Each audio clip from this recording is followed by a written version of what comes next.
എല്ലാവർക്കും സലു കിച്ചണിലേക്ക് സ്വാഗതം. അപ്പം നമ്മളുടെ ചാനൽ കണ്ടുകൊണ്ടിരിക്കുന്നവരിൽ സബ്സ്ക്രൈബ് ചെയ്യാതെ ആരെങ്കിലുമൊക്കെ ഉണ്ടെങ്കിൽ ഇഷ്ടമാണെങ്കിൽ സബ്സ്ക്രൈബ് ചെയ്യാനും ലൈക്ക് ചെയ്യാനും ഷെയർ ചെയ്യാനും കമൻറ്റ് ചെയ്യാനും ഒന്നും മറന്നു വരുതേ. കുറേ പേര് എൻ്റെ അടുത്ത് ഇഡ്ഡലി ഞാൻ ഉണ്ടാക്കുമ്പോൾ അതിൻ്റെ ബാറ്റർ എങ്ങനെ ഉണ്ടാക്കും എന്ന് ചോദിച്ചിട്ടുണ്ടായിരുന്നു. അപ്പം ഞാൻ കുറേ പ്രാവശ്യമൊക്കെ ഇതിന് മുൻപ് ഞാൻ കാണിച്ചിട്ടുള്ളതാണ്. എനിക്കൊന്ന് പുതിയ ആൾക്കാരൊക്കെ ആയിരിക്കും. അപ്പം ഞാൻ ഇതുപോലെ ഉഴുന്നും അരിയും സെപ്പറേറ്റ് ആയിട്ടാണ് കുതിർക്കാനായിട്ട് ഇടുന്നത് കേട്ടോ. അപ്പം ഞാൻ കണക്ക് പറഞ്ഞു കഴിഞ്ഞാൽ 1 കപ്പ് ഉഴുന്നിന് ഞാൻ 4 കപ്പ് അരിയാണ് എടുക്കുന്നത് കേട്ടോ.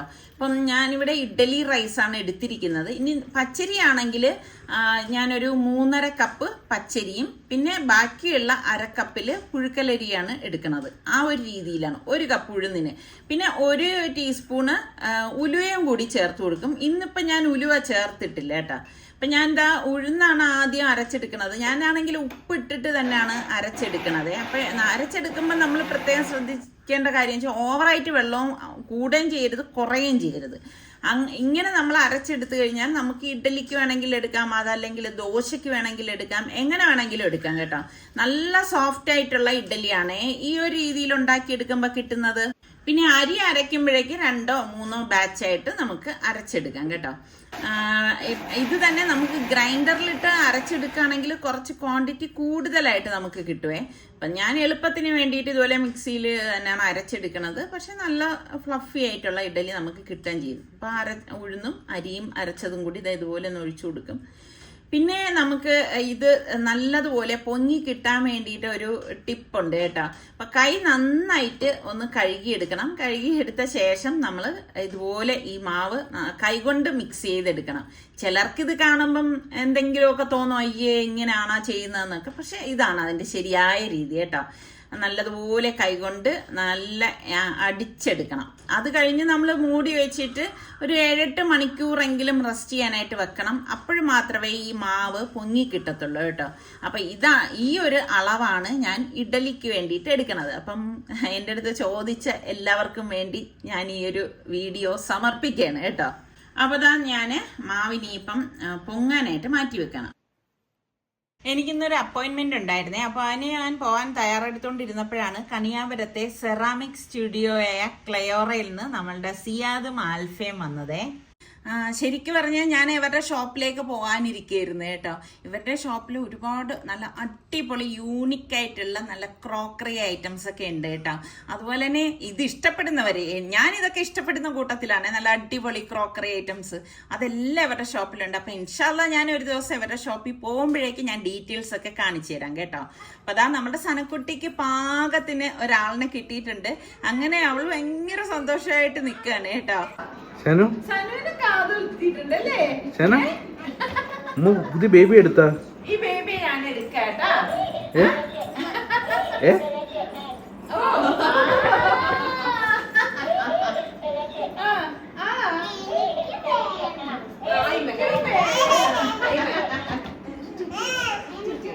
അവർക്ക് കുറച്ച് തിരക്കും കാര്യങ്ങളൊക്കെ ഉണ്ടായിരുന്നതുകൊണ്ട് അവരിറങ്ങി. പിന്നെ അവർക്ക് പിറകെ ഞാനും ഇപ്പം ഇറങ്ങണം. ഞാൻ നേരത്തെ പറഞ്ഞില്ലേ ഞാൻ അപ്പോയിൻമെന്റ് കിട്ടിയിട്ട് ഇരിക്കായിരുന്നു എന്ന്. അപ്പോൾ ഇനിയിപ്പം അങ്ങോട്ടേക്ക് പോവാണ് കേട്ടോ. പിന്നെ ഇൻസ്റ്റഗ്രാമിൽ നിങ്ങൾ ക്ലെയോറ സെറാമിക് സ്റ്റുഡിയോ എന്ന് സെർച്ച് ചെയ്ത് കഴിഞ്ഞാൽ നിങ്ങൾക്ക് കാണാൻ പറ്റും കേട്ടോ. എന്തായാലും നല്ല അടിപൊളി കളക്ഷൻസ് ആണ് ഉള്ളത്. അപ്പം എനിക്കാണെങ്കിൽ ഇങ്ങനെയൊക്കെ വെറൈറ്റി ആയിട്ടുള്ളതൊക്കെ കാണുമ്പോൾ ഭയങ്കര ഇഷ്ടമാണ് കേട്ടോ. അപ്പോൾ ഇന്നിപ്പം നമ്മൾ ഇറങ്ങിയപ്പോഴേക്ക് മഴയൊന്നുമില്ല. അത് തന്നെ വലിയ കാര്യം കേട്ടോ. എന്നാൽ മഴ പെയ്യാനായിട്ട് നിൽക്കണേ. എൻ്റെ കൈയുടെ വേദന എങ്ങനെയുണ്ടെന്ന് കുറേ പേര് ചോദിച്ചിട്ടുണ്ടായിരുന്നു കേട്ടോ. ഞാനിപ്പം 5 ദിവസമായിട്ട് ട്രീറ്റ്മെന്റിലായിരുന്നു. ഇന്ന് 5ാമത്തെ ദിവസമാണ് കേട്ടോ. ഇന്നത്തോടെ അത് കഴിയാണ് ചെയ്യുന്നത്. അപ്പോൾ ഡോക്ടറെ കണ്ടിട്ടുണ്ടായിരുന്നു. അപ്പോൾ ഡോക്ടറാണ് പറഞ്ഞത് ഇങ്ങനെ എൻ്റെ ഈ കഴുത്തിൻ്റെ ബാക്ക് ഉണ്ടല്ലോ, ആ ഭാഗം മുതൽ ഇങ്ങനെ കൈ അങ്ങനെ ആയിരുന്നു, അല്ലാതെ പെയിനും കാര്യങ്ങളൊക്കെ. സത്യം പറഞ്ഞാൽ ഇപ്പം ഈ ഒരു കിഴിയും അതുപോലെ തന്നെ ഓയിൽ മസാജും ഒക്കെ കഴിഞ്ഞപ്പോൾ തന്നെ ശരിക്കും പറഞ്ഞാൽ നല്ലൊരു ആശ്വാസമാണേ. ഒരു ദിവസം അതുണ്ടായിരുന്നു, സ്റ്റീം ബാത്ത്. പിന്നെ ഡോക്ടറിന് മനസ്സിലായി എൻ്റെ ബോഡിയിൽ നല്ല നീർക്കെട്ടുണ്ടായിരുന്നു കേട്ടോ. അപ്പം അത് പോരാ, അതുകൊണ്ടാണ് ഫുൾ ബോഡി ഇങ്ങനെ കിഴി, നല്ല ചൂട് കിഴി. എൻ്റെ റബ്ബേ ജീവൻ പോകും കേട്ടോ. കിഴി ഇങ്ങനെ പിടിക്കുമ്പോ ഉണ്ടല്ലോ, ശരിക്ക് നമ്മൾ ഇങ്ങനെ ഇരിക്കുമ്പം എൻ്റെ ശരീരത്തിൽ എവിടെയൊക്കെ വേദന അങ്ങനെ അറിയത്തുള്ളൂ. ഇവര് നന്നായിട്ട് ഓയിലൊക്കെ തേച്ച് സംഭവം ഇങ്ങനെ എന്താ പറയാ മസാജൊക്കെ ചെയ്തു വരുമ്പോഴാണ് അറിയുന്നത് എവിടെ കറക്റ്റായിട്ട് അവര് എനിക്കിങ്ങനെ രണ്ടുപേരും നിന്നിട്ടാണ് അപ്പുറം നിന്നിട്ടാണ് ഈ കിഴിയൊക്കെ ചെയ്തു തരണം കേട്ടാ. കിഴിയായാലും മസാജ് ആയാലും ഭയങ്കര ആശ്വാസമായിരുന്നു കേട്ടാ. അത് തല മുതലേ ഉണ്ട് കേട്ടാ, ഹെഡ് മസാജും എല്ലാം നല്ല ട്രീറ്റ്മെന്റ് ആയിരുന്നു. ഇന്ന് ഇപ്പൊ ലാസ്റ്റ് ഡേ ആണ് കേട്ടാ. ഇന്നിപ്പം റോഡിലൊന്നും വലിയ തിരക്കും കാര്യങ്ങളൊന്നും ഇല്ല, അതുകൊണ്ട് തന്നെ സമയത്ത് എത്താം എന്ന് തന്നെയാണ് വിചാരിക്കുന്നത്. ശരിക്ക് നമ്മൾ വർഷത്തിലൊരിക്കല് ഇപ്പൊ ആണായാലും പെണ്ണായാലും ഇങ്ങനെ ഒരു ട്രീറ്റ്മെന്റ് ഒക്കെ എടുക്കണം നല്ലതാണ് കേട്ടോ നമ്മുടെ ബോഡിക്ക്. ഏത് മെഷീൻ ആണെങ്കിലും അതിനൊരു റെസ്റ്റ് കൊടുക്കണം. അത് ശരി തന്നെയാണ്. എല്ലാം 24/7 ഒരു വർഷം അങ്ങനെ വർക്ക് ചെയ്യുകയാണെങ്കിൽ മനുഷ്യന്മാര് ഇതായപ്പോ മനുഷ്യനും അതേ മെഷീൻ തന്നെ, അവന് റെസ്റ്റ് കൊടുക്കുന്നതെന്ന് പറയുന്നത് ഇതുപോലെയാണ്. ഒരു വർഷത്തിലൊരു 7 ദിവസം, 5 ദിവസം ഒന്നും അല്ല, 6 മാസത്തിൽ 5 ദിവസം. ഞാന് ഇപ്പം 3-ാമത്തെ വർഷമാണ് ചെയ്യുന്നത് അല്ലേ. ശരിക്കും പറഞ്ഞാൽ നമ്മള് ഡോക്ടർ പറയായിരുന്നു ഇങ്ങനെ കിടന്ന് കുറച്ച് റെസ്റ്റ് ചെയ്തിട്ട് അതായത് അവിടെ സ്റ്റേ ചെയ്തിട്ട് ചെയ്യുന്നതാണ് കുറച്ചുകൂടി ബെറ്റർ കേട്ടാ. അപ്പൊ ഞാൻ വിചാരിക്കുന്നുണ്ട് ഇനി അങ്ങനെ പോയി ചെയ്യാൻ. സ്കൂളിലാവട്ടെ. ശരിക്കും നമ്മള് പ്രത്യേകിച്ച് സ്ത്രീകൾ കേട്ടോ ഓരോരുത്തരും ശ്രദ്ധിക്കേണ്ട കാര്യമാണ്. നമ്മളുടെ ശരീരം നമ്മളെപ്പോഴും അത് ശ്രദ്ധ കൊടുക്കണം.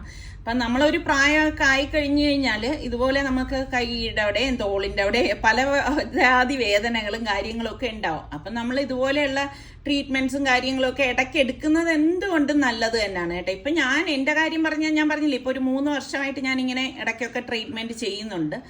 അപ്പൊ അത് കഴിയുമ്പോൾ ഭയങ്കര സുഖമാണ് കേട്ടോ. അപ്പൊ ഇവിടെ എത്തി ഞാനിപ്പം ട്രീറ്റ്മെന്റ് റൂമിലേക്ക് പോവാണ് കേട്ടാ.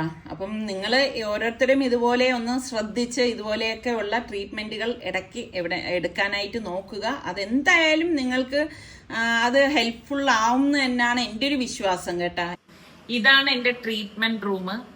ഇന്നിപ്പം ഞാൻ നേരത്തെ പറഞ്ഞില്ല 5-ാമത്തെ ദിവസത്തെ ട്രീറ്റ്മെന്റ് ആണ്. അപ്പൊ ഇതുവരെ എനിക്ക് എന്തൊക്കെ ട്രീറ്റ്മെന്റ് ആണ് ഇവിടെ തന്നതെന്നുള്ളത് ഞാൻ പറയാൻ കേട്ടോ. ശരിക്കും പറഞ്ഞാൽ നല്ല വ്യത്യാസമുണ്ട് കേട്ടാ. വന്നപ്പോ ഞാൻ ഇങ്ങനെ അല്ലായിരുന്നു, ഈ ചിരിയൊന്നും ഇല്ലായിരുന്നു. അത് തന്നെ ഭയങ്കര. പിന്നെ ഈ കിഴിയിടുന്ന ദിവസം ഉണ്ടല്ലോ അത് ഭയങ്കര ടയർഡായിരുന്നു കേട്ടോ. പക്ഷെ പിറ്റേ ദിവസം ആയപ്പോഴേക്കും അത് ഈ നീര് ഞാൻ പറഞ്ഞില്ലേ ദേഹം മൊത്തം നീരായിരുന്നല്ലോ. അപ്പൊ അവൻ ഇത് നീരൊക്കെ നല്ല ഉടച്ച് എടുക്കുന്നതിന്റെ ആ ഒരു ഇതാണ് വരുന്നത് നമുക്ക്. പിന്നെ ഫുള്ള് റെസ്റ്റ് വേണം എന്ന് ഡോക്ടർ പ്രത്യേകം പറഞ്ഞിട്ടുണ്ടായിരുന്നു കേട്ടോ നമ്മളിതൊക്കെ ചെയ്യുമ്പോഴേ.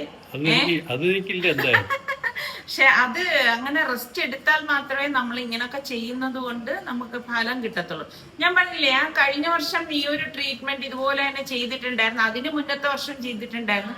പിന്നെ എനിക്ക് ആ ഒരു വർഷം ഗ്യാപ്പാണ് കിട്ടിയത്. അതേ ടൈം ആയപ്പോഴാണ് പിന്നെ എനിക്ക് പെയിൻ തുടങ്ങിയത്. 6 മാസത്തിൽ ചെയ്യാം. എന്റെ ഡോക്ടർ പറഞ്ഞെന്ന് വെച്ചാല് ഇനിയിപ്പോ ഒരു 3 മാസം ആകുമ്പോഴേക്ക് വന്ന് 1 ഡേ ഇതുപോലെ ഉള്ള ഒരു എന്തെങ്കിലും വന്ന് 1 ഡേ ഉള്ള ട്രീറ്റ്മെന്റ് ചെയ്തിട്ട് പോയി കഴിഞ്ഞാൽ കുറച്ചുകൂടി ആശ്വാസം കിട്ടും എന്നാണ് പറയുന്നത് കേട്ടാ.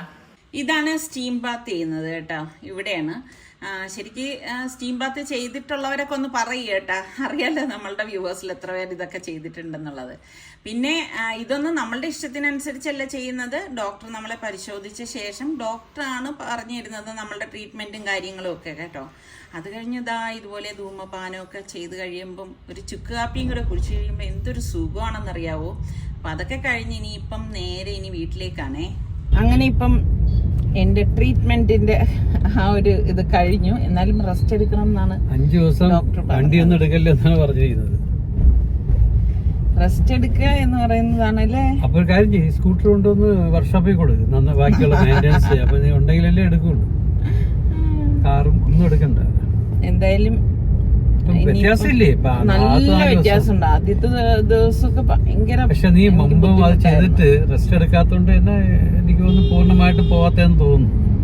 പക്ഷെ ഇത് ചെയ്ത് കഴിയുമ്പോ ഭയങ്കര സുഖമാണ് ആ സമയത്ത് സുഖം.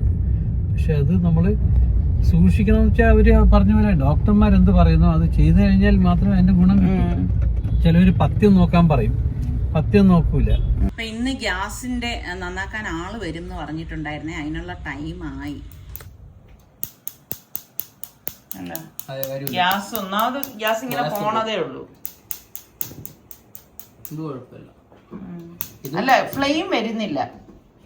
ഈ മറ്റേ ജെറ്റി അത് എവിടെയാണ് ഇരിക്കുന്നത്? അകത്താ ഇതായിരിക്കുന്നുണ്ടോ?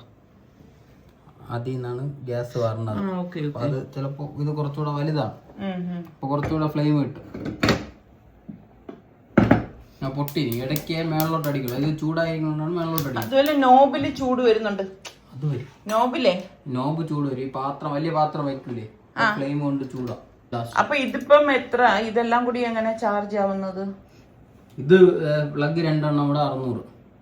പിന്നെ ജെറ്റ് ഇത് കുഴപ്പമില്ല, ഫ്ലെയിം കറക്റ്റാണ്, അതില്ല കുഴപ്പമില്ല. ഇതും ഇത് ക്ലിയർ ചെയ്താൽ ശരിയാവും. മാറേണ്ടിയൊന്നുമില്ല, ജെറ്റ് മാറേണ്ടതില്ല. ഇത് മാത്രം ഒന്ന് രണ്ടും മാറിയാന്ന് സർവീസും കൂടെ ചെയ്താൽ ക്ലിയർ. സർവീസ് എങ്ങനെ? സർവീസ് 800. ഇപ്പൊ ചെയ്യോ അതെങ്ങനെ? പ്ലഗ് കൊണ്ടുവന്നാലേ ചെയ്യാൻ പറ്റുള്ളൂ. ഇത് കംപ്ലൈന്റ് ഇല്ലായിരുന്നെങ്കിൽ ക്ലിയർ ചെയ്യാൻ ജെറ്റ് ഉണ്ടായിരുന്നു. പക്ഷെ ഇത് എന്തായാലും അപ്പോഴും ഇളക്കേണ്ടി വരും. തകത്തുനിന്നാണ് മാറേണ്ട, ഇളക്കേണ്ടി വരും. ഇനി സർവീസിന് മറ്റന്നാ വരാമെന്ന് പറഞ്ഞിട്ടാണ് പോയതേ. അപ്പൊ ഇന്നിപ്പോ എനിക്ക് ഭയങ്കര ഇഷ്ടപ്പെട്ട ഒരു ഈവനിങ് സ്നാക്കാണ് നിങ്ങളുമായിട്ട് ഷെയർ ചെയ്യുന്നത്. 4 ക്യാരറ്റ് എടുത്തിട്ടുണ്ട്.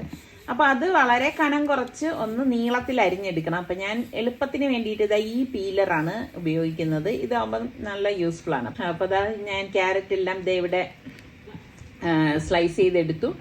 പിന്നെ അതുപോലെ തന്നെ ക്യാബേജും എടുത്തിട്ടുണ്ട് കേട്ടോ. ക്യാബേജും നമുക്ക് ഇതുപോലെ തന്നെ ഒന്ന് സ്ലൈസ് ചെയ്തെടുക്കണം. അപ്പൊ ഞാൻ ക്യാബേജും ഇതുപോലെ തന്നെ സ്ലൈസ് ചെയ്തെടുത്തു. അപ്പൊ ഇത്രയും മതിയാവും കേട്ടോ. പിന്നെ 2 പച്ചമുളകും കൂടി ഇതുപോലെ ഒന്ന് കട്ട് ചെയ്തെടുക്കണേ. അപ്പൊ ബീഫ് ഞാൻ ഉപ്പ്, കുരുമുളക്, മഞ്ഞപ്പൊടിയൊക്കെ ഇട്ട് വേവിച്ച് വെച്ചതാണ് കേട്ടോ ഇത്. അപ്പോൾ നമ്മളുടെ ആ ബീഫ് ഉണ്ടല്ലോ, അത് നമുക്ക് ഒന്ന് ക്രഷ് ചെയ്തെടുക്കണം. ഇപ്പൊ ബീഫ് ഉപയോഗിക്കാത്തവരാണെങ്കിൽ മട്ടൺ വേണമെങ്കിൽ മട്ടൺ ഉപയോഗിക്കാം, അതല്ല ചിക്കൻ ആണെങ്കിൽ ചിക്കൻ ഉപയോഗിക്കാം. നമ്മൾ ഇതുപോലെ വേവിച്ച് എടുത്ത് ഫ്രീസറിലൊക്കെ സ്റ്റോർ ചെയ്ത് വെക്കുകയാണെങ്കിൽ നമുക്ക് ആവശ്യാനുസരണം ഇതുപോലെ ഉണ്ടാക്കിയെടുക്കാനൊക്കെ എളുപ്പമായിരിക്കും കേട്ടോ. പിന്നെ ഞാനിത് കൂടുതൽ ദിവസമൊന്നും അങ്ങനെ വയ്ക്കാറില്ല, വളരെ കുറച്ചേ ഉണ്ടാക്കി വയ്ക്കാറുള്ളൂ കേട്ടോ. ആവശ്യത്തിനനുസരിച്ച് ഇതുപോലെ ഉണ്ടാക്കിയെടുക്കും. പിന്നെ പാനിലേക്ക് നമുക്ക് കുറച്ച് ഓയിൽ ഒഴിച്ച ശേഷം ഒരു 2 table spoon ginger garlic paste ഇതിലേക്ക് ഇട്ട് കൊടുക്കാണ്. അപ്പം അത് ഒന്ന് ആ ഒരു പച്ച മണം മാറത്തക്ക രീതിയിൽ ഒന്ന് വഴറ്റി കൊടുത്താൽ മതി. പിന്നെ നമുക്ക് ഇതിലേക്ക് വേണ്ട വെജിറ്റബിൾസ് ക്യാബേജും ക്യാരറ്റും അല്ലേ നമ്മൾ എടുത്തത്. അതുകൊണ്ട് തന്നെ ഞാൻ ഇതിലേക്ക് സവോള ചേർക്കത്തില്ല കേട്ടോ. സവോള ചേർക്കേണ്ട ആവശ്യമില്ല. ഈ ക്യാബേജ് തന്നെ ശരിക്കും പറഞ്ഞ ഒരു സവോളയുടെ ഗുണം ചെയ്യും. അപ്പൊ ഈ വെജിറ്റബിൾസ് നമ്മൾക്ക് ഇതിലേക്ക് ഇട്ട് കൊടുക്കാം. ഇട്ട് കൊടുത്തിട്ട് ഇത് ഒരുപാട് അങ്ങ് കുക്കാവേന്നും വേണ്ട കേട്ടോ. അറിയാലോ, ക്യാബേജും ക്യാരറ്റും ഒക്കെ കുറച്ചിങ്ങനെ റോ ആയിട്ടിരുന്നാലും ഒരു പ്രശ്നമില്ല. അല്ലാതെ ഇങ്ങനെ വഴണ്ട് അതിന്റെ കളറൊക്കെ നഷ്ടപ്പെട്ട് ഗുണവും നഷ്ടപ്പെട്ട് എടുക്കേണ്ട കാര്യമൊന്നുമില്ല കേട്ടോ.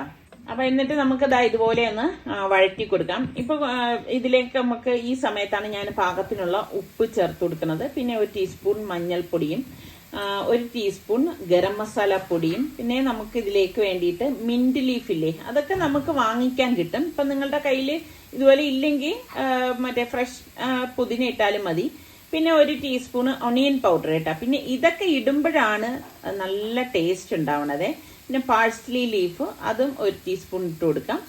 എന്നിട്ട് നമുക്ക് എല്ലാം ചേർത്ത് നന്നായിട്ട് ഒന്ന് ഇളക്കി കൊടുക്കാം. ഇപ്പം നമ്മൾ നാടൻ മസാലകളൊക്കെ ചേർക്കുന്നതിൽ നിന്ന് നല്ല ടേസ്റ്റാണ്. ഇങ്ങനെയുള്ള പൗഡറൊക്കെ വാങ്ങിച്ച് അല്ലെങ്കിൽ ഇതുപോലത്തെ പൊടികളൊക്കെ വാങ്ങിച്ച് വെച്ചിരുന്നാൽ നമുക്ക് ഒരുപാട് നാളത് ഉപയോഗിക്കുകയും ചെയ്യാം. ഇതുപോലെയുള്ള വെറൈറ്റി ആയിട്ടുള്ള ഐറ്റംസ് ഒക്കെ എടുക്കുമ്പോൾ നമുക്ക് നല്ല യൂസ്ഫുൾ ആണ് കേട്ടോ. പിന്നെ നമ്മൾ ഈ ക്രഷ് ചെയ്ത് വെച്ചിരിക്കുന്ന ബീഫ് ഉണ്ടല്ലോ, അത് ഇതുപോലെ ഇട്ട് കൊടുത്തിട്ട് നമുക്ക് എല്ലാം ചേർത്ത് ഒന്ന് മിക്സ് ചെയ്ത് കൊടുക്കാം. ഇപ്പൊ ഞാൻ നേരത്തെ പറഞ്ഞതുപോലെ ഇപ്പൊ നിങ്ങൾക്ക് വെജിറ്റേറിയൻകാരാണെങ്കിൽ പനീറും നമുക്ക് ഈ ഒരു രീതിയിൽ തന്നെ തയ്യാറാക്കി എടുക്കാവുന്നതാണ് കേട്ടോ. പല രീതിയിൽ നമുക്ക് റെഡിയാക്കി എടുക്കാം.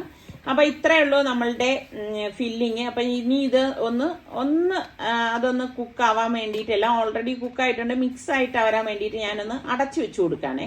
ഒരു 2 മിനിറ്റ് മാത്രമേ ഞാൻ അടച്ചു വെച്ചിട്ടുള്ളൂ. എന്നിട്ട് അടപ്പൊന്ന് മാറ്റിയ ശേഷം എല്ലാം ചേർത്ത് നമുക്ക് ഇതുപോലെ ഒന്ന് ഇളക്കി കൊടുക്കണം. ഇനിയിപ്പോ ഗ്യാസ് ഓഫ് ചെയ്തിട്ട് ഇത് തണുക്കാനായിട്ട് നമുക്കൊന്ന് മാറ്റി വെക്കണം. നന്നായിട്ട് തണുത്ത ശേഷമാണ് നമ്മളിത് യൂസ് ചെയ്യുന്നത്. ഇനി നമുക്കൊരു ബാറ്റർ തയ്യാറാക്കി എടുക്കണം. അപ്പം മിക്സിയുടെ ജാറിലേക്ക് നമുക്ക് 2 കപ്പ് മൈദാമാവ് ഇട്ട് കൊടുക്കാം. ഇതോടൊപ്പം തന്നെ നമുക്ക് 2 ടേബിൾ സ്പൂണോളം കോൺഫ്ലോറും കൂടി ചേർത്ത് കൊടുക്കണം. മസ്റ്റായിട്ട് കോൺഫ്ലോർ നമ്മൾ ഇതിലേക്ക് വേണം കേട്ടോ. പാകത്തിനുള്ള ഉപ്പും കൂടി ഇട്ട ശേഷം 1 ടേബിൾ സ്പൂൺ ഓയിൽ ഒഴിച്ചു കൊടുക്കാം. ഇനി നമുക്ക് പാകത്തിനുള്ള വെള്ളം ഒഴിച്ചിട്ട് നമുക്കിതൊന്ന് അടിച്ചെടുക്കണം. ദോശമാവിൻ്റെ ആ ഒരു പരുവം അതിനേക്കാളും കുറച്ച് ഒന്ന് ലൂസായിരിക്കണം. അതാണ് ഈ ഒരു ബാറ്ററിൻ്റെ കൺസിസ്റ്റൻസി എന്ന് പറയുന്നത്. അപ്പോൾ അത് ഞാൻ ഇതാ ഒരു കപ്പിലേക്ക് ഒഴിച്ചു കൊടുക്കുകയാണ് കേട്ടോ. ഇനി നമുക്ക് ഇതിലേക്ക് തന്നെ കുറച്ച് മിൻറ്റ് ലീഫ് ഇട്ട് കൊടുക്കാം. അതുപോലെ തന്നെ കുറച്ച് പാഴ്സ്ലി. ഇതൊക്കെ വളരെ കുറച്ച് മതി കേട്ടോ, ഒരു 1/4 ടീസ്പൂൺ മതി. 1 ടീസ്പൂണ് കുരുമുളക് പൊടിയും 1 ടീസ്പൂണ് ചില്ലി ഫ്ലേക്സ് തരിതരിപ്പായിട്ട് പൊടിച്ചെടുത്ത മുളകാണേ, അതും കൂടി ഇട്ടിട്ട് ഒന്ന് കലക്കി മാറ്റി വെക്കാം. ഒരു പാൻ അടുപ്പത്തേക്ക് വെച്ച ശേഷം അതൊന്ന് ചൂടാകുമ്പോഴേക്ക് ജസ്റ്റ് ഓയിൽ ഒന്ന് ബ്രഷ് ചെയ്ത് കൊടുക്കാം. ഇപ്പം ഇളകി കിട്ടുന്ന പാനൊക്കെ ആണെങ്കിൽ ഇങ്ങനെ ഓയിൽ അധികം തേക്കേണ്ട ആവശ്യമില്ല. ഞാൻ ചെറുതായിട്ടൊന്ന് ബ്രഷ് ചെയ്ത് കൊടുത്തിട്ടേ ഉള്ളൂ. എന്നിട്ട് നമുക്ക് കുറച്ച് ബാറ്റർ ഇതിലേക്ക് ഒഴിച്ചിട്ട് ഇതുപോലെ ഒന്ന് ചുറ്റിച്ചു കൊടുക്കണം കേട്ടോ. അപ്പോൾ ആ ബാറ്റർ എല്ലായിടത്തും വരത്തക്ക രീതിയിൽ ഒരു ദോശ ഉണ്ടാക്കത്തില്ലേ ആ ഒരു പരുവത്തിൽ നമ്മളിതാ ഇതുപോലെ റെഡിയാക്കി എടുക്കണം. വിട്ടുപോയിട്ടുള്ള സ്ഥലങ്ങളിലൊക്കെ ഒന്ന് മാവൊഴിച്ച് ഒന്ന് ഫില്ല് ചെയ്ത് കൊടുക്കാം. ഇത് എല്ലായിടും ഫില്ല് ചെയ്താൽ മാത്രമേ നമുക്കിത് ശരിയാകത്തുള്ളൂ. അല്ലെങ്കിൽ എന്ന് വെച്ചാൽ നമ്മളിത് റോൾ ചെയ്യുമ്പോഴേക്ക് ബുദ്ധിമുട്ടുണ്ടാവും കേട്ടോ. അതുകൊണ്ട് നമ്മൾ ഈ ഓരോന്നും എടുക്കുമ്പോഴേക്കും ഇത് ഫില്ല് ചെയ്യുന്നത് കറക്റ്റായിട്ട് വരണം കേട്ടോ. അപ്പോൾ ഇത് ഇപ്പം നമ്മൾ പെട്ടെന്ന് തന്നെ റെഡിയാവും കേട്ടോ. 1 മിനിറ്റ് ഒന്നും വേണ്ട ഒരു സൈഡ് റെഡിയാകാൻ. അപ്പോഴേക്ക് വെന്തിട്ടുണ്ട്. അത് ജസ്റ്റ് ഒന്ന് മറിച്ചിട്ട് കൊടുക്കാം. മറിച്ചിട്ട ഉടൻ തന്നെ നമ്മൾ ഇത് പാനിൽ നിന്ന് മാറ്റി കൊടുക്കും. കാരണം ഒരുപാട് നേരം ഇത് കുക്കായി ഭയങ്കര കുക്കായി കഴിഞ്ഞാൽ ഭയങ്കരമായിട്ട് ഡ്രൈ ആവും. അങ്ങനെ വരേണ്ട ആവശ്യമില്ല. നമുക്കിതൊരു പ്ലേറ്റിലേക്ക് മാറ്റാം. അപ്പം ഈ ഇരിക്കുന്ന മാവെല്ലാം നമുക്ക് ആദ്യം ഇതുപോലെ തന്നെ നമുക്ക് ദോശ ഉണ്ടാക്കിയിട്ട് ഇതെല്ലാം ഒന്ന് മാറ്റി വെച്ചു കൊടുക്കണം. അപ്പം ഇത് നമുക്ക് ഒട്ടാതിരിക്കാനും പൊട്ടിപ്പോവാതിരിക്കാനും പ്രത്യേകം ശ്രദ്ധിച്ചേക്കണം. ഇത് പൊട്ടിപ്പോകാതിരിക്കാൻ വേണ്ടിയിട്ടാണ് നമ്മൾ ഈ ബാറ്റർ തയ്യാറാക്കുന്നതിൽ കോൺഫ്ലോർ ചേർത്ത് കൊടുത്തത് കേട്ടോ. കോൺഫ്ലോർ ചേർത്ത് കഴിഞ്ഞാൽ മാവ് നമുക്ക് പൊട്ടിപ്പോകത്തില്ല. അല്ലെങ്കിൽ പൊട്ടിപ്പോയി കഴിഞ്ഞാൽ പിന്നെ നമുക്കിത് റോൾ ചെയ്തെടുക്കാനൊക്കെ വളരെ ബുദ്ധിമുട്ടായിരിക്കും. ഇപ്പൊ നമ്മുടെ സമയം കിട്ടുന്ന അനുസരിച്ച് നമ്മൾ ഇങ്ങനെയുള്ളയൊക്കെ കാര്യങ്ങൾ ജോലികൾ തീർത്ത് ഒതുക്കി വെക്കുകയാണെങ്കിൽ നമുക്ക് കുറേ സമയം അധികം കിട്ടും കേട്ടോ. പിന്നെ നമ്മളുടെ വീട്ടിലെ ഗസ്റ്റോ ആരെങ്കിലും വരികയാണെങ്കിൽ നമ്മൾ ഇതുപോലെയൊക്കെ തയ്യാറാക്കി വെക്കുകയാണെങ്കിൽ നമുക്ക് പിന്നെ അന്നേരം വേറെ എന്ത് കൊടുക്കും എന്നൊന്നും ആലോചിക്കേണ്ട ആവശ്യമില്ല. എന്നിട്ട് ഞാൻ ഇതിപ്പോൾ ഇതൊന്ന് റോൾ ചെയ്ത് കാണിച്ചു തരാം. നമ്മുടെ ആ ഫില്ലിംഗ് റെഡി ആയത് ഇതുപോലെ വെച്ചു കൊടുക്കണം. വെച്ചു കൊടുത്ത ശേഷം ഇതിൻ്റെ ഇതുപോലെ തന്നെ ഒരു സൈഡിലേക്കാണ് ഞാൻ വെച്ചു കൊടുക്കുന്നത്. ഫില്ലിംഗ് വല്ലാതെ അങ്ങ് ഒരുപാട് കൂടിപ്പോരുതേ. കൂടിപ്പോയി കഴിഞ്ഞാലുള്ള കുഴപ്പം എന്ന് പറഞ്ഞു കഴിഞ്ഞാൽ പിന്നെ നമുക്കിത് ഫോൾഡ് ചെയ്തെടുക്കാനൊക്കെ ഭയങ്കര ബുദ്ധിമുട്ട് വരും. എന്ന് പറഞ്ഞ് ഫില്ലിംഗ് വെക്കുന്നതിൽ ഒട്ടും പിശുക്കും കാണിക്കരുത് കേട്ടോ. കഴിക്കുന്ന ഒരാളിന് കുറച്ച് വൃത്തിക്കൊക്കെ കഴിക്കണമെങ്കിൽ നമ്മൾ അതുപോലെ ഫില്ലിംഗ് ഒക്കെ വെക്കണം. എന്നിട്ട് ഇതുപോലെ ഒന്ന് മടക്കി കൊടുക്കണം. 2 സൈഡ് മടക്കിയിട്ട് നമ്മൾ റോൾ ചെയ്യണം. അറിഞ്ഞൂടെ, അതങ്ങ് റോൾ ചെയ്ത് കൊടുക്കുക. അത്ര മാത്രമേ ഉള്ളൂ കേട്ടോ. അപ്പം ഞാനൊന്ന് കാണിച്ചു തരാം. ഈ ഒരു രീതിയിൽ നമ്മളൊന്ന് മടക്കി കൊടുത്താൽ മതി. കണ്ടോ, ആ ദോശ എല്ലാം റെഡിയാക്കി വെച്ച് കഴിഞ്ഞാൽ നമുക്ക് വളരെ എളുപ്പം റെഡിയാക്കി എടുക്കാൻ പറ്റും. ഇനി ഇത് ഒട്ടിക്കാൻ വേറൊന്നും വേണ്ട. നമ്മളൊന്ന് ഇങ്ങനെ അമർത്തി കൊടുക്കുമ്പോൾ തന്നെ അതവിടെ സ്റ്റിക്കായിരിക്കും കേട്ടോ. അപ്പോൾ ഈ രീതിയിലാണ് ഞാൻ എല്ലാം ഫില്ല് ചെയ്ത് എടുക്കാനായിട്ട് പോണത്. അപ്പം ഇതിപ്പം റെഡിയായത് ഞാൻ അവിടെ വെച്ചു. പിന്നെ ഇനി ഒരെണ്ണം കൂടി ഞാൻ കാണിച്ചു തരാം കേട്ടോ, എങ്ങനെയാണ് ഫില്ല് ചെയ്യുന്നതെന്ന്. ഈ ഒരു രീതിയിൽ എടുത്താൽ മതി. കുറച്ച് ഇങ്ങനെ കുറച്ച് ഫില്ലിങ് വെച്ച ശേഷം ഒന്ന് ഫോൾഡ് ചെയ്യണം. എന്നിട്ട് 2 സൈഡിൽ നിന്നും ഒന്ന് മടക്കി കൊടുക്കണം. മടക്കി കൊടുത്ത ശേഷം പിന്നെ അങ്ങ് റോൾ ചെയ്ത് അങ്ങ് എടുത്താൽ മതി കേട്ടോ. അപ്പോൾ ഒരെണ്ണം ആയിക്കഴിഞ്ഞ് കഴിഞ്ഞാൽ പിന്നെ നമുക്ക് പെട്ടെന്ന് ജോലികൾ ചെയ്തെടുക്കാൻ, അതായത് ഇത് ചെയ്ത് തീർക്കാനായിട്ട് പറ്റും കേട്ടോ. അപ്പോൾ ഈ ഒരു രീതിയിൽ എടുത്താൽ മതി. അപ്പോൾ നമ്മൾ ഒരു പാനിൽ വെച്ച് ഇത് റെഡിയാക്കി എടുത്തോണ്ട് തന്നെ സൈസ് എല്ലാം ഒരേ സൈസിൽ നമുക്ക് റെഡിയാക്കി എടുക്കാൻ പറ്റും. അങ്ങനെ ഇപ്പം റോളുകളെല്ലാം ഞാൻ റെഡിയാക്കി എടുത്ത് വെച്ചിട്ടുണ്ട്. അപ്പം ഇതുകൊണ്ട് കഴിഞ്ഞിട്ടില്ല കേട്ടോ. പിന്നെ നമ്മൾ ബ്രെഡ് ക്രംസ്, ഞാനിവിടെ ബ്രെഡ് പൊടിച്ചെടുത്ത് വെച്ചതാണ് കേട്ടോ. പിന്നെ നമ്മൾ ഈ ബാറ്റർ തയ്യാറാക്കിയതിൽ നിന്ന് കുറച്ച് ബാറ്റർ ഒരു ബൗളിലേക്ക് ഒഴിച്ചിട്ടുണ്ട്.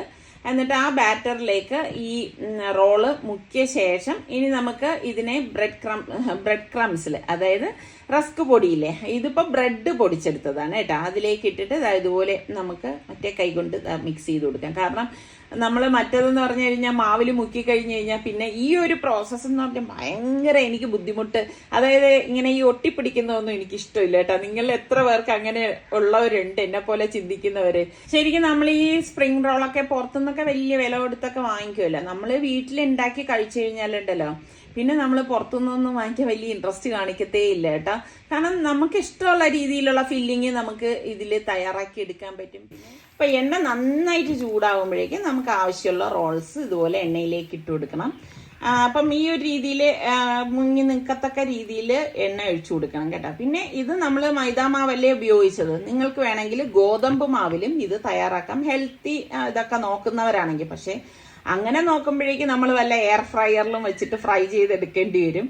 കാരണം എണ്ണയിലിട്ടാണ് ഇത് ഫ്രൈ ചെയ്തെടുക്കുന്നത് കേട്ടോ. അപ്പൊ എന്താ ഇതുപോലെ കുറച്ച് ടൈം എടുക്കും ഇതൊന്ന് ഫ്രൈ ആയി കിട്ടാനായിട്ട്. അപ്പൊ എയർ ഫ്രയറിൽ ഞാൻ ഇതുപോലത്തെ റെസിപ്പിയൊക്കെ ഉണ്ടാക്കണം എന്ന് വിചാരിച്ചിരിക്കുകയാണ്. നിങ്ങൾക്കത് കാണണമെങ്കിൽ നിങ്ങളൊന്ന് കമന്റ് ചെയ്യണം കേട്ടോ, കാണാൻ ആഗ്രഹം ഉണ്ടെന്ന്. അപ്പൊ ഞാൻ അങ്ങനെയാണെങ്കിൽ അതും ഷൂട്ട് ചെയ്ത് നിങ്ങളിലേക്ക് കാണിച്ചു തരാം. അപ്പം ഇതിപ്പം മറ്റേത് റെഡി ആയപ്പോഴേക്കും കുറച്ച് സ്പേസ് എനിക്ക് അതിൽ കിട്ടിയിട്ടുണ്ട്. അപ്പൊ ഞാൻ ബാക്കി 2 കൂടി അതിലേക്കൊന്ന് വെച്ചു കൊടുക്കാണ് കേട്ടോ. അപ്പൊ എന്താ ഇതുപോലെ നമ്മൾ ഫ്രൈ ചെയ്തെടുക്കുകയാണ് ചെയ്യണത്. അപ്പം എണ്ണ കുടിക്കുകയോ ഒന്നും ചെയ്യത്തില്ല, നല്ല സോസും ഒക്കെ കൂട്ടി കഴിക്കാണ്ടല്ലോ, അടിപൊളി ടേസ്റ്റ് ആണ്. അപ്പൊ ട്രൈ ചെയ്യാത്തവര് ട്രൈ ചെയ്ത് നോക്കണം. ഇഷ്ടപ്പെട്ട ഇപ്പൊ തന്നെ ലൈക്ക് ചെയ്യാൻ മറന്നു പോരുതേ, അല്ലെങ്കിൽ നിങ്ങൾ മറന്നു ലൈക്ക് തരാൻ.